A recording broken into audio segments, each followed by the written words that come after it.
जो ठंडा है वही असली हीरा। एक राज्य में राजा का दरबार लगा हुआ था। सर्दी के दिन थे, इसलिए राजा का दरबार खुले में लगा था। पूरी आमसभा धूप में बैठी थी।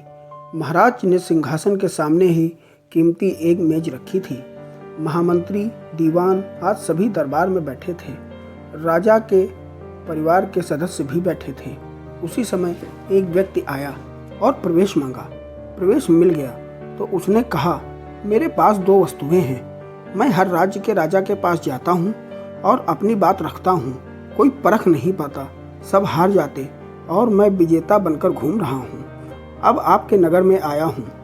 राजा ने बुलाया और कहा, क्या बात है? तो उसने दोनों वस्तुएं मेज पर रख दी। बिल्कुल समान आकार की, समान रंग रूप की, समान प्रकाश, सब कुछ एक जैसा। राजा ने कहा, ये दोनों वस्तुएं एक हैं। तो उस व्यक्ति ने कहा, हाँ, दिखाई तो एक सी देती हैं, लेकिन हैं दोनों अलग। इनमें से एक है बहुत कीमती हीरा और एक है कांच का टुकड़ा, लेकिन रूप रंग सब एक है। कोई आज तक परख नहीं पाया कि कौन सा हीरा है और कौन सा कांच का टुकड़ा। कोई परख कर बताए कि ये हीरा है, ये कांच।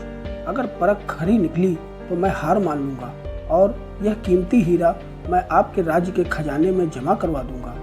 यदि कोई न पहचान पाया तो इस हीरे की जो कीमत है उतनी धनराशि आपको मुझे देनी होगी।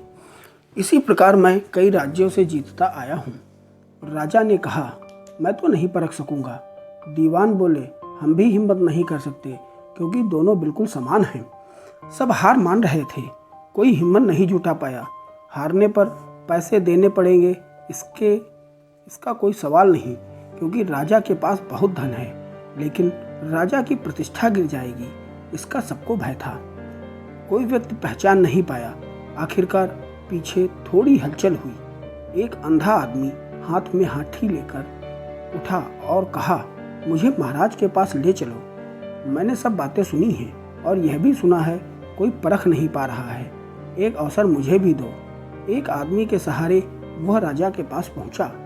उसने राजा से प्रार्थना की, मैं तो जन्म से अंधा हूँ, फिर भी मुझे एक अवसर दिया जाए, जिससे मैं भी एक बार अपनी बुद्धि को परखूं और हो सकता है कि सफल भी हो जाऊं। और यदि सफल ना भी हुआ तो वैसे भी आप तो हारे ही हैं।